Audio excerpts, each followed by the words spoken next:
ناظرین، تاریخ گواہ ہے کہ تشدد اور طاقت کے ذریعے جو ڈکٹیٹرز اقتدار میں آتے ہیں انہیں بستر پر پرسکون موت کم ہی نصیب ہوتی ہے۔ یہاں تک کہ طبعی موت مرنے والے ڈکٹیٹرز جیسا کہ اسٹالن اور ماؤ بھی دم مرگ تنہا اور شدید خوف کا شکار تھے۔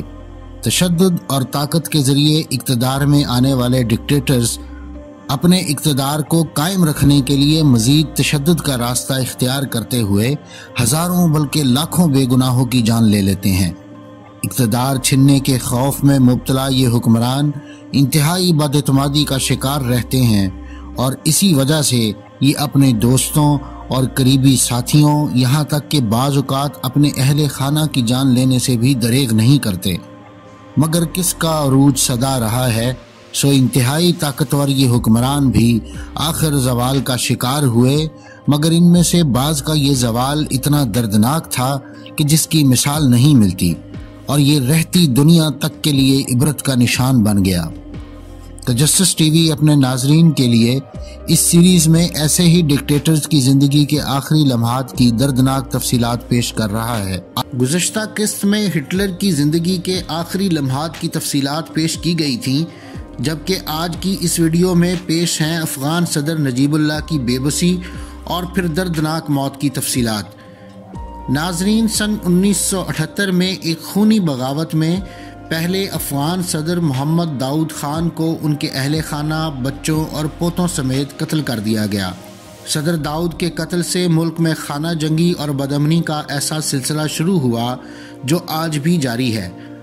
افغانستان میں تبدیلی کی اس لہر کی ذمہ دار کمیونسٹ پیپلز ڈیموکریٹک پارٹی کو سمجھا جاتا ہے، اور نجیب اللہ بطور ایک میڈیکل اسٹوڈنٹ اس پارٹی کا حصہ تھے، جنہوں نے بعد میں بطور افغان صدر ذمہ داریاں سنبھالیں۔ نجیب اللہ نے سیکرٹ پولیس کے سربراہ کے طور پر کمیونزم مخالفین کے ساتھ شدید بے رحمانہ سلوک کیا۔ 1979 میں افغانستان پر چڑھائی کے بعد نجیب اللہ جیسے افراد افغانستان میں روس کی کامیابی کے لیے انتہائی ضروری تھے، اور نجیب اللہ نے اپنے روسی آقاؤں کو خوش کرنے کے لیے اپنے ہم وطنوں پر جو ظلم اور تشدد کیا، اس کے انعام میں روسیوں نے اسے 1986 میں افغانستان کی صدارت سے نوازا۔ روسی افواج کی افغانستان میں شکست کے آثار نظر آنا شروع ہوئے تو نجیب اللہ نے خود کو ایک نیشنلسٹ ظاہر کرنا شروع کر دیا۔ اس نے مجاہدین کے ساتھ اتحاد کرنے کی کوشش کی تاکہ طاقت کی تبدیلی کے اس ماحول میں بھی اس کا اقتدار قائم رہ سکے، مگر اس کے خلاف عوامی جذبات بڑھتے گئے اور مجاہدین کی فتوحات کا سلسلہ جاری رہا۔ مجاہدین کی طرف سے ان کے استعفے کا مطالبہ زور پکڑتا گیا۔ ایک بڑے علاقے کا کنٹرول حاصل کرنے والے مجاہدین کی طاقت کو نظر انداز کرنا اب نجیب کے بس کی بات نہ تھی، لہٰذا مارچ 1992 میں نجیب نے استعفے کا اعلان کیا، مگر مزاحمت بڑھتی گئی۔ تقریباً 15 مختلف مجاہدین تنظیمیں کابل کی طرف گامزن تھیں، اور ان سب کا مقصد ایک ہی تھا، یعنی نجیب اللہ کو اقتدار سے ہٹانا۔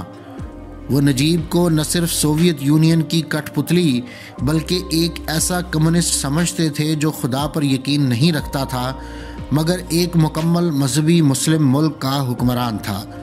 17 اپریل 1992 تک نجیب اللہ اپنے ہی ملک میں تنہا ہو چکے تھے۔ اس وقت کے بھارتی وزیر اعظم نرسمہا راؤ کی طرف سے یہ یقین دہانی کروائی گئی کہ وہ نجیب کا بھارت آمد پر بطور سرکاری مہمان استقبال کریں گے، جس پر نجیب نے اپریل 1992 میں اپنے chief of general staff general توخی، اپنی اہلیہ، 3 بچوں، اپنے بھائی اور دیگر افراد کے ساتھ بھارت جانے کا فیصلہ کیا، مگر مجاہدین کمانڈر عبدالرشید دوستم کے ساتھی ہوائی اڈے پر قبضہ کر چکے تھے۔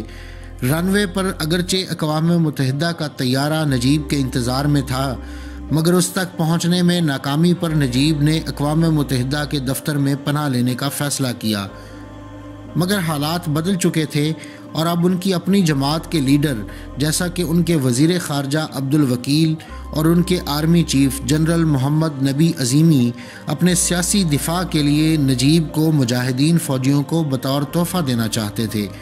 اسی لیے اگلے دن عبدالوکیل نے ریڈیو کابل پر ایک پیغام نشر کیا اور اعلان کیا کہ فوج نے نجیب اللہ کے ملک سے فرار کی کوشش ناکام بنا دی ہے۔ نجیب نے بھارتی سفارت خانے میں سیاسی پناہ کی درخواست بھی کی، مگر بھارتی حکومت نے سفارت خانہ اور کابل میں موجود بھارتی شہریوں کی حفاظت کے پیش نظر اس درخواست کو رد کر دیا۔ 17 اپریل کو جب نجیب اللہ کو انڈیا جانے سے روکا گیا تو پاکستان نے انہیں اپنے سفارت خانے میں سیاسی پناہ کی پیشکش کی۔ پاکستان اور ایران کے نمائندے اس پر تبادلہ خیال کے لیے اقوام متحدہ کے دفتر پہنچے، مگر شدید خوف اور بد اعتمادی کا شکار نجیب نے ان کی اس پیشکش کو بھی مسترد کر دیا اور اگلے 4.5 سال اقوام متحدہ کے دفتر میں ہی رہے۔ سن 1996 تک طالبان اس دفتر تک پہنچ چکے تھے۔ دفتر کی سیکیورٹی پر تعینات افراد وہاں سے جا چکے تھے۔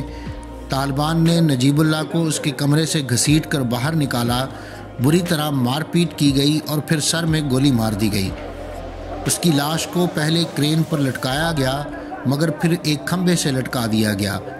نجیب کے مردہ جسم کی آنکھیں سوجی ہوئی تھیں اور منہ میں سگریٹ زبردستی ٹھونسی گئی تھی، جبکہ جیب میں کٹے پھٹے کرنسی نوٹ بھی دکھائی دے رہے تھے۔